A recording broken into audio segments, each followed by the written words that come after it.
Hello and welcome to this episode of India and the World on DeKoder. I'm Nidhi Razdan. Well, been another pretty day of fast-paced developments as far as the U.S.-Iran story is concerned. We've heard President Trump talking to the U.S. media in the last 24 hours, claiming once again that the war was going to end very soon. In fact, he's gone as far as to say that it could happen in the next 2 days. We're also hearing reports at this hour that Pakistani mediators are going to Iran in the next few days, carrying a message of mediation. It's clear that there has been contact between the Americans and the Iranians via these mediators and maybe other mediators as well over the last few days to find ways to reach an agreement, possibly not just to extend the ceasefire, but to bring an end to this saga once and for all. Remember, this ceasefire is in place till the 21st of April, and American officials have been telling the media that they're not interested in an extension of a ceasefire, but in actually reaching an agreement. But how realistic is that? Are we actually close to an end to this war? Remember, the United States has also started a naval blockade that doesn't allow Iranian ships to get in and out of its ports. How successful that is, there are mixed reports about that at the moment from the ground. There is retaliation to that blockade that has been threatened by the Iranian authorities. But at the same time, we are hearing that negotiations are still very much on. I would like to first welcome on the program two very distinguished guests joining us today. Kian Tajbakhsh joins us. He's an Iranian pro democracy activist, somebody that I first met in Tehran 20 years ago and interviewed.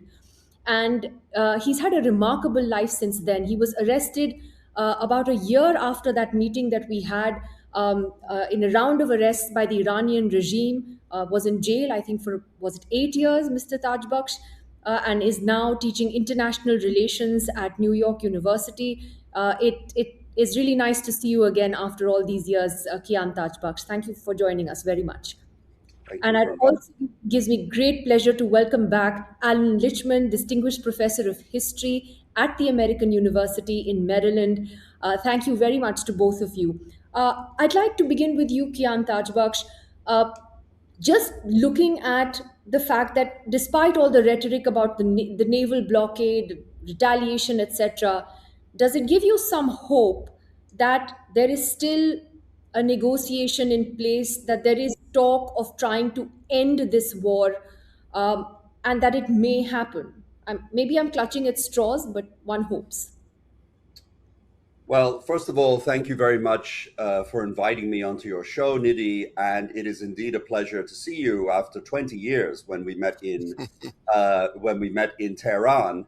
Um, just to clarify, a year after we met, I was imprisoned by the Iranian regime and for 4 months, and then I was rearrested in 2009 during the Green Movement, and I was held in Evin prison for over a year, including 8 months in solitary confinement in the high security wing of the IRGC everyone is talking about today.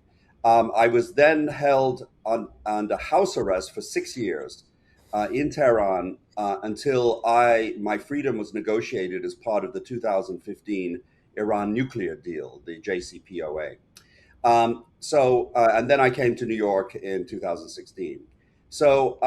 With that clarification, let me get to your question.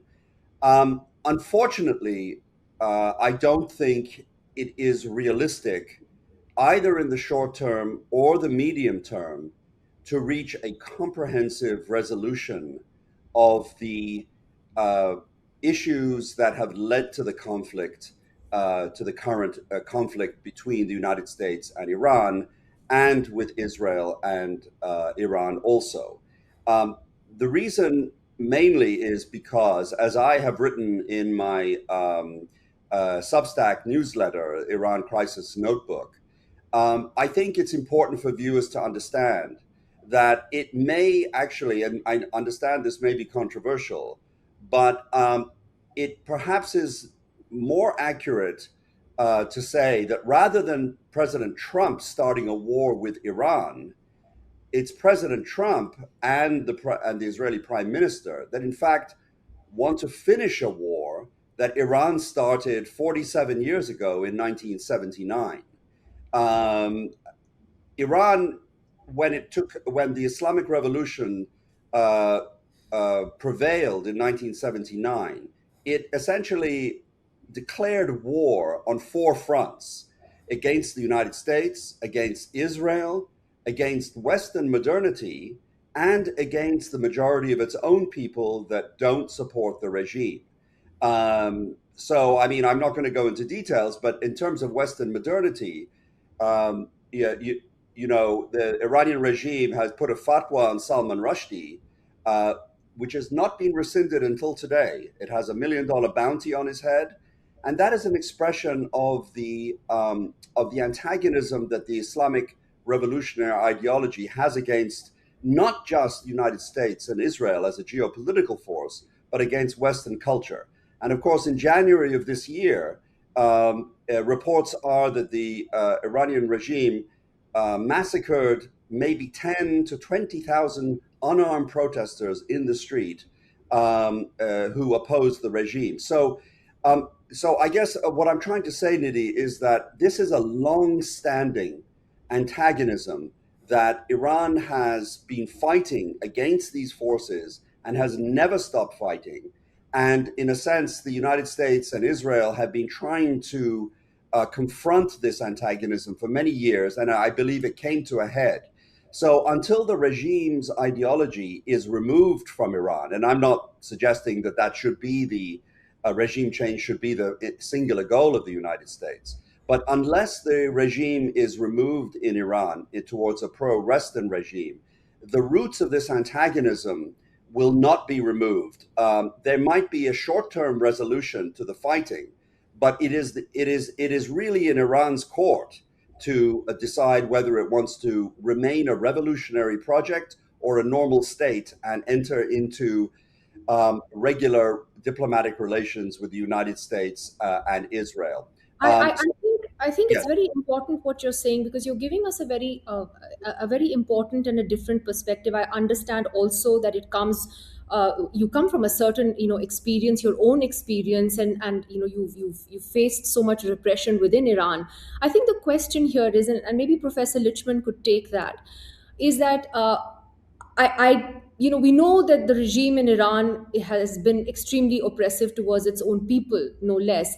The question here was whether there was a legitimate trigger for a war like this at this time, which has plunged the whole world into chaos. And also, we may not like regimes, we may not like dictators, but the precedent that it sets of trying to change those regimes with force uh, is also worrying, Professor Lichman. You're absolutely correct about that.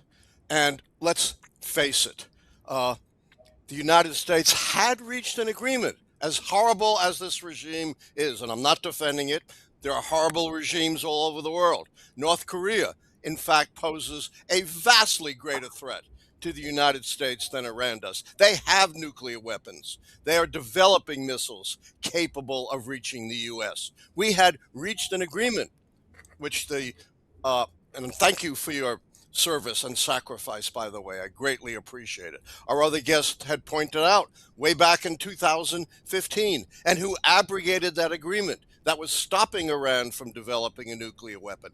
Donald Trump.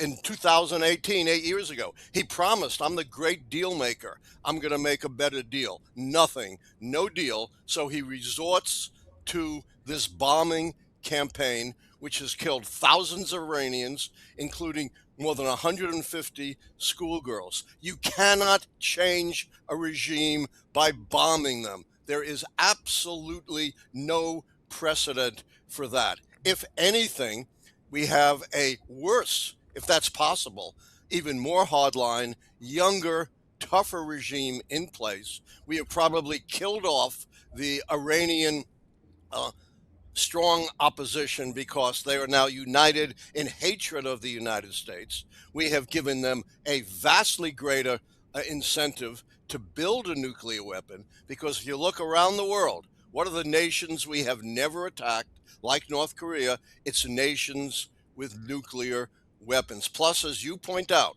why this war now? Under U.S. law, under the War Powers Act, way back in the 1970s, a president cannot unilaterally engage in a war unless there is an imminent threat to the United States. No such threat. As bad as this regime is, it posed no imminent threat to the United States in any way. Plus, the justification for the war has been so muddled, so confusing, that the vast majority of the American people oppose it.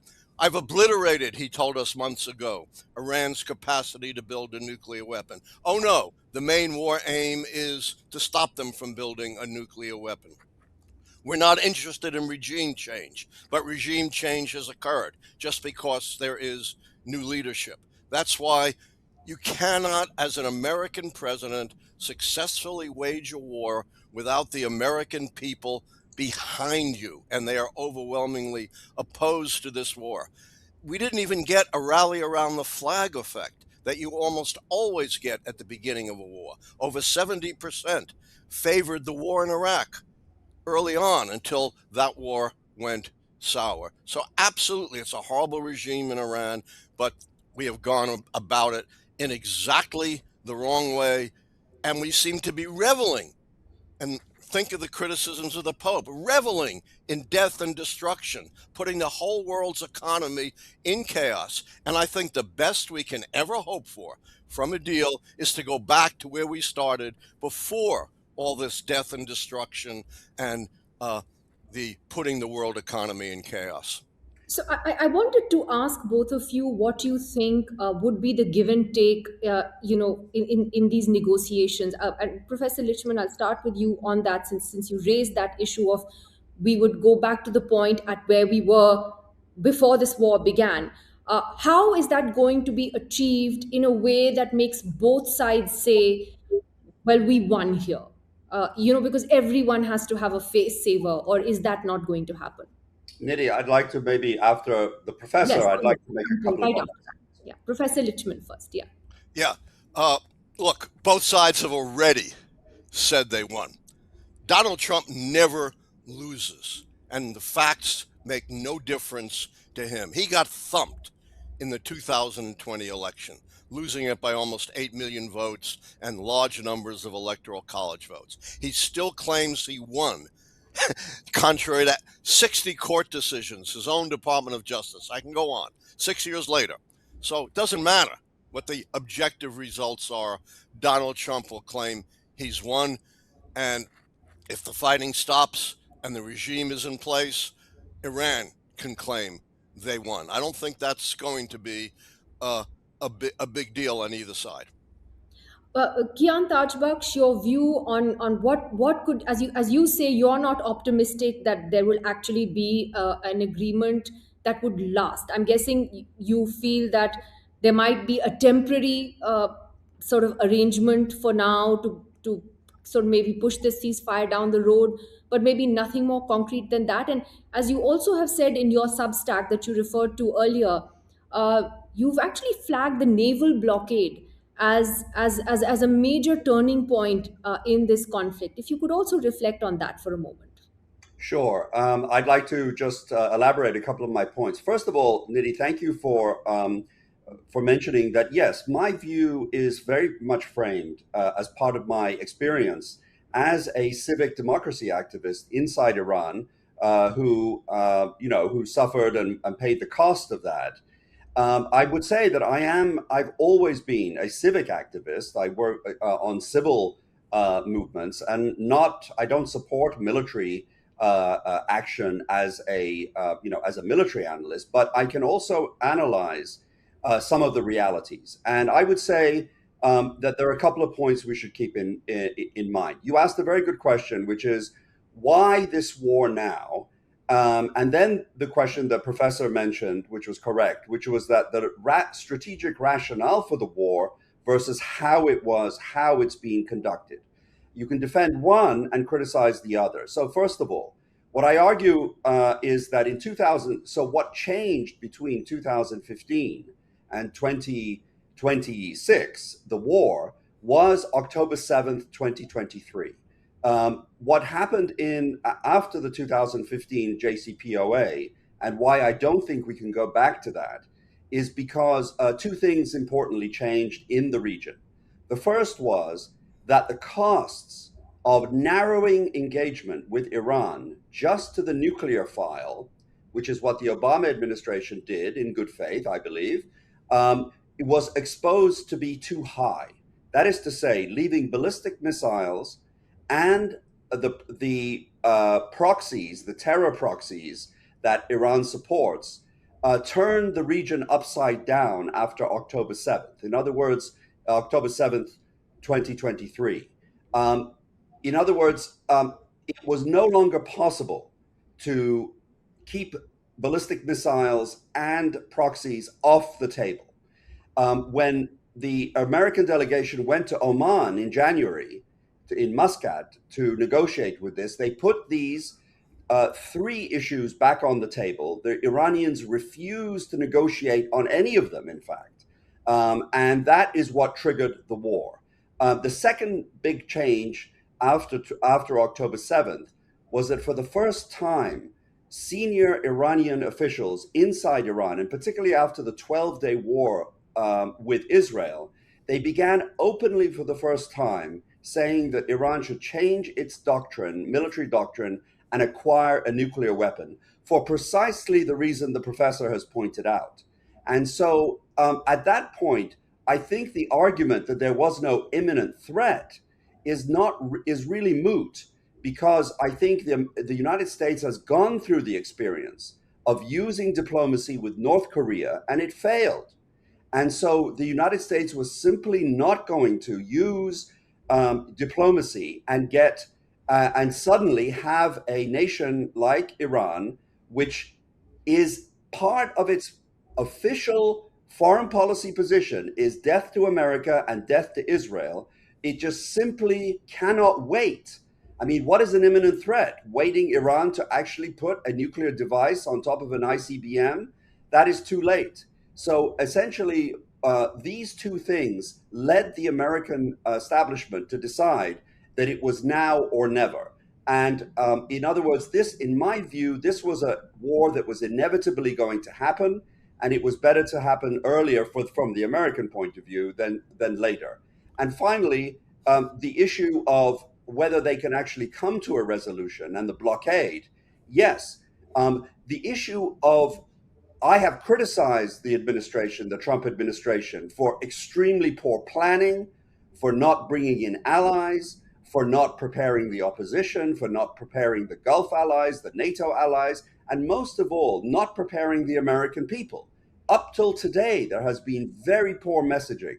And so I believe there is a strategic rationale for this conflict, a long-term strategic rationale. But I agree with the professor that it is being gone about. It's being done, executed in extremely poor way. But the execution doesn't undermine the long-term strategic rationale. It could have been started later, but in my view, this war is inevitable, and if it stops now, it will just be a temporary truce, and it will reignite at some point in the future if the Iranian regime reestablishes its nuclear program, reestablishes its support for proxies in the region, and reestablishes its ballistic missile program, which it has vowed to do.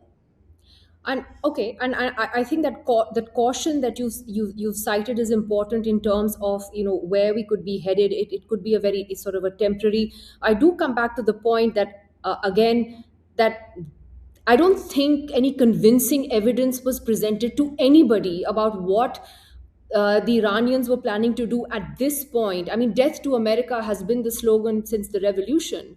But what Right. happened at this point to trigger this war? I think Professor Well, as I Lichman. mentioned, well, as I Uh, mentioned, these you're saying it's I more of a think civil in October a way. 7th. Yeah. So you're saying October 7th was the turning point. Uh, is this Netanyahu's war, Professor Lichman, or is it America's war then? J.D. Vance, best source, don't believe me, believe J.D. Vance, said we got into this war because of Netanyahu, one of the worst leaders in the world, talking about a horrible regime. the regime, and been for 60 years a staunch supporter of Israel, but doesn't mean I support Netanyahu. Netanyahu has committed atrocities. He seems to revel in the death of Arab and Muslim people. And J.D. Vance said it was Israel that pulled us into the war. And with all due respect to our guest, and I greatly appreciate his democratic activism, his suffering, but he is completely wrong. Iran, yes, it's a terrible regime, as you say. It's been calling for death for the U.S. for 50 years or so.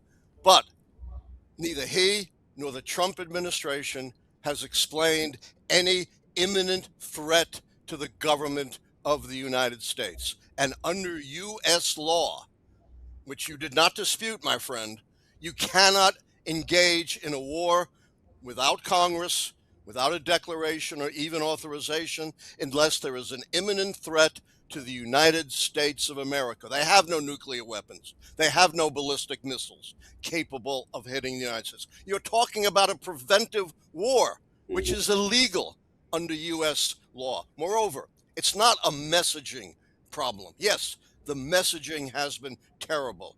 It is a human and strategic problem. I want as much as you do to change the regime in Iran. You cannot do it by bombing them. You cannot do it by threatening to obliterate their civilization, Yes, which is a I crime agree. against humanity. So Yes, it's I the agree. not the messaging, it's the policy. It could not be worse. Death, destruction, undermining the world economy, and you're not going to achieve your objective of changing the regime in Iran. You're only going to make it worse, and you're only going to give them even more of an incentive to develop a nuclear weapon, and they can rebuild their missile capacity. You know, we dropped more ordnance on the little country of Vietnam during that war than we had in all the theaters of World War II. And guess what? We lost that war. Yeah, I Well, mean, if I yeah. could just, if I could just say, first of all, as I mentioned, I think the three main war aims that were put forward in Muscat, in Oman, for me, they were relatively clear. That had to do with enrichment, missiles, and proxies. In fact, the question of regime change, and as you know, I am a great supporter of peaceful regime change in Iran. That's what I worked for, and I've never advocated violent regime change inside Iran. So I recognize that at the beginning, regime change was not one of the core goals of the American administration. Trump said that we might enable the conditions for the people of Iran for themselves to rise up and overthrow their government. I mean, we'll leave that issue aside. Well, then he For wanted to kill all the Iranians, including those that he wanted to overthrow the Right, government. exactly. I mean, so And so you're being a lot clearer than Trump was, my I friend. know, This I was know, I way know. more muddled than what you just said. I know. Well, that's why I think he should have gone to Congress. He should have gone to the American people. And of course, the issue. I think there is also I think we should be clear here. When we say it gives an incentive, the actions of a government like the United States or Israel, to it gives an incentive for a country to acquire a nuclear weapon. We should be very clear on what we're saying.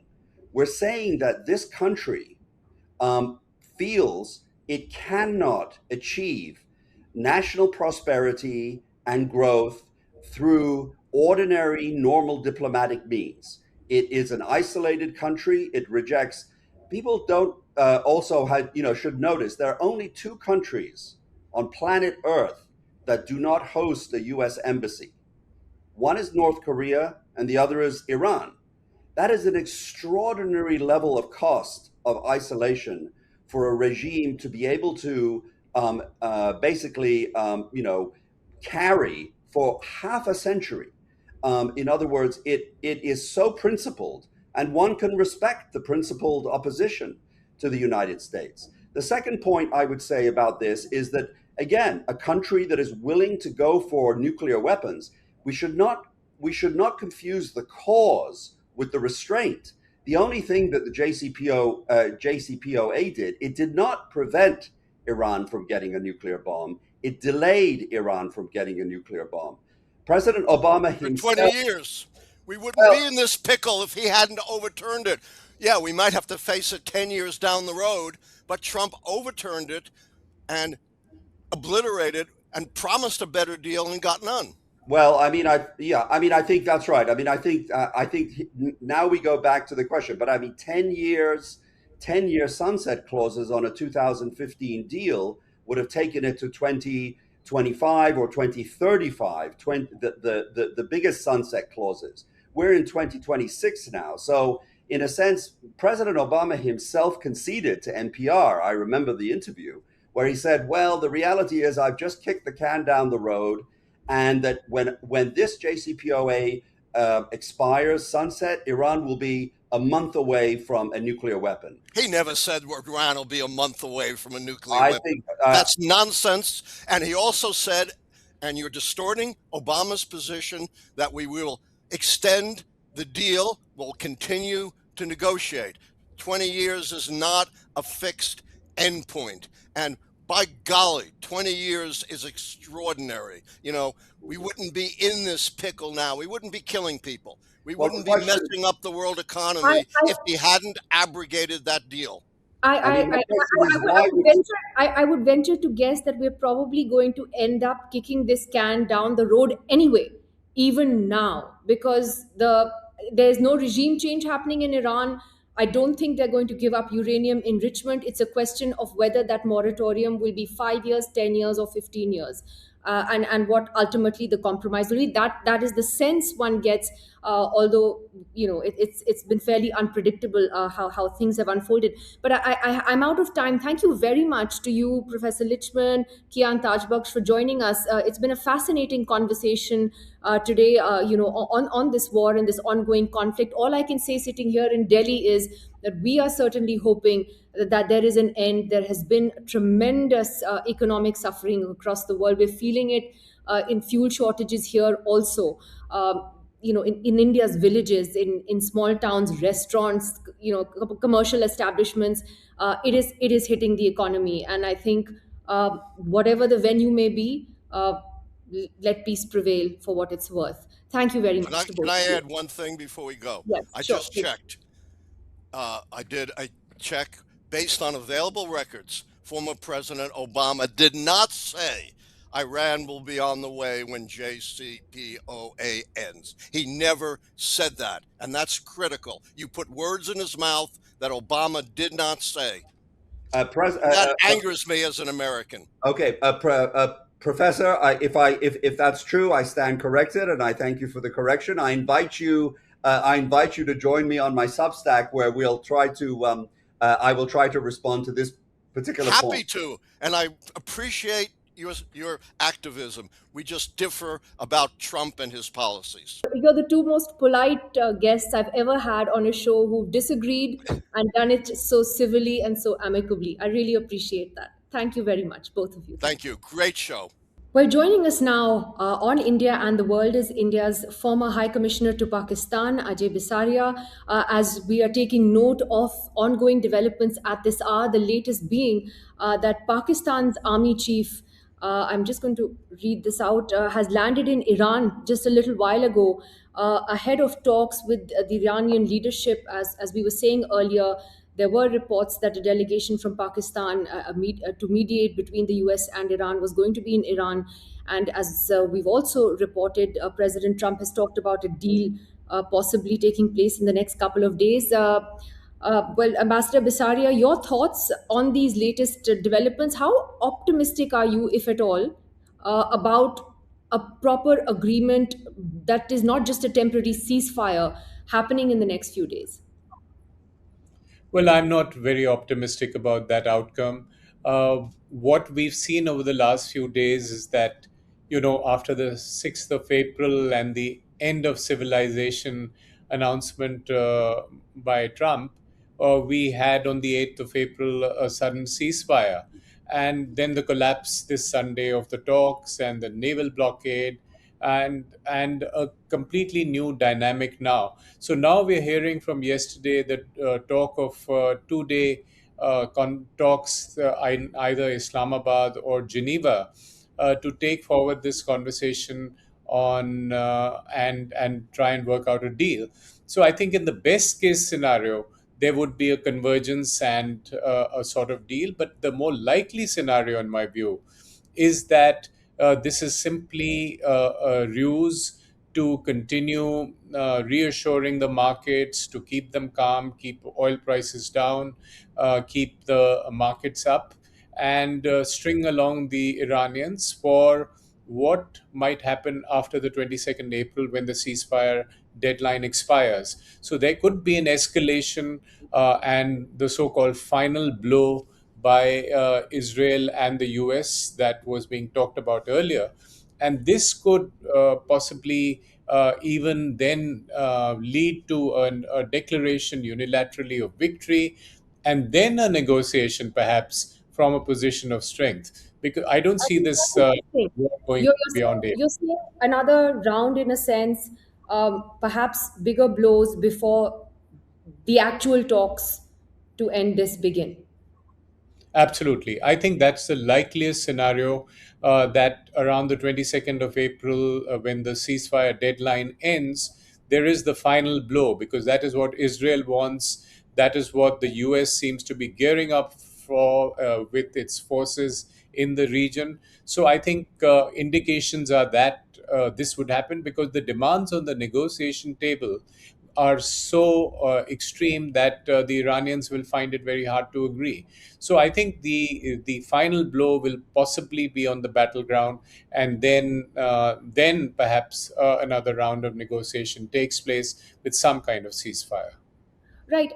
I'm sorry, my golden retriever has made an entrance into this conversation. That is totally my mistake. But Ambassador, I did want to also understand, from you in terms of what the possible negotiating points could be. Now, we've read that the Iranians were ready to put a pause on their uranium enrichment for 3 to 5 years. The Americans wanted for 20 years. Uh, do you think that they would be able to meet halfway on that, or is there just too much mistrust on both sides, especially from the Iranians who feel that even while they were entering negotiations and actually in the midst of negotiations, they got attacked not once but twice in the last year? Exactly. I think the Iranians are twice bitten, thrice shy, because both times in the middle of what appeared to be sincere talks, inching towards a possible solution, they were attacked. And they would expect this time to be no different because I think Israel is not particularly keen on this solution because even if something is signed on the dotted line about delaying or freezing the nuclear enrichment, the uranium enrichment, the Israelis and US will not be sure that there's not some covert activity going on. So I think there is very little trust, and therefore, my fear is that this ends on the battleground rather than on the negotiation table. What did you make of the phone call between President Trump and Prime Minister Modi last evening? The US president spoke to Mr. Modi for 40 minutes, is what the US ambassador to India said. I think this is their third phone call since the war began and the first since the ceasefire was announced. What is your read of that based on whatever we know in the public domain? Also, the Well, fact that an trade delegation is traveling to the US next week to talk about the trade deal. right. So there's a lot happening in India US relations. Foreign Secretary Vikram Misri was there. He even made a visit to Mar a Lago. Uh, there is talk of Marco Rubio coming to India in May. There's a possibility of Quad foreign ministers meet. There would be potentially a couple of meetings between Modi and Trump in the coming months at the G7 in Paris, possibly for the July 4th, 250 years of the US celebration.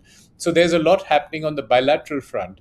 But even on the West Asia war, although the readouts only spoke of the Straits of Hormuz, I suspect, I would speculate that perhaps President Trump was talking of the end game strategy that the US leaves the region and then would like the local regional players and including India to work on Iran to keep the strait free and open for ships as stakeholders. So perhaps that was part of the conversation, but that's only speculation.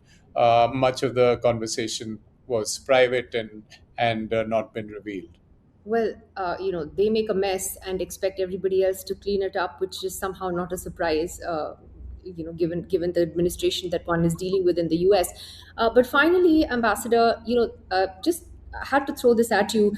There's been so much sort of debate here in India about the role that Pakistan is playing as a mediator in all of this.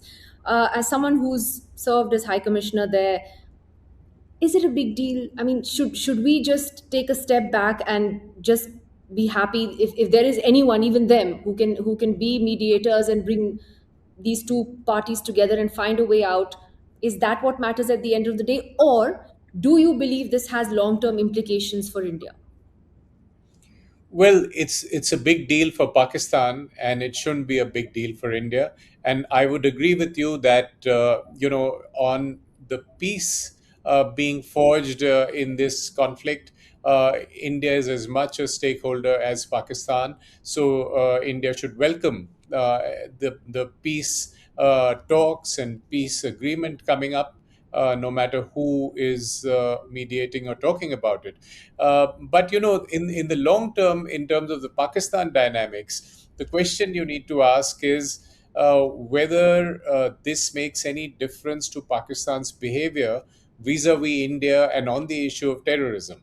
Does it embolden Pakistan, given the international validation, to continue that strategy, or does it encourage Pakistan to become a genuine peacenik and give up on that strategy, or does it make no difference at all? So I think that dynamic will play out later.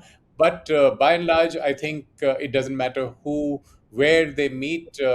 From India's point of view, it's important that peace talks take place with some hope of making breakthroughs. And the Pakistan's role is in a very specific circumstances. It's been anointed by the US for this role because it's a controllable channel. It's a military channel. The field marshal is managing it, and this is something Pakistan has done in the past with during General Ziaul Haq's time, during Yahya Khan's time. So it's not completely new, and it shouldn't really worry India.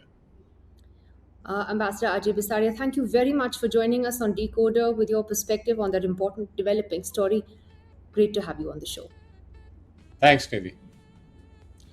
And we'll be back with much more on India and the world as things unfold over the course of the next few days. See you again soon. Goodbye.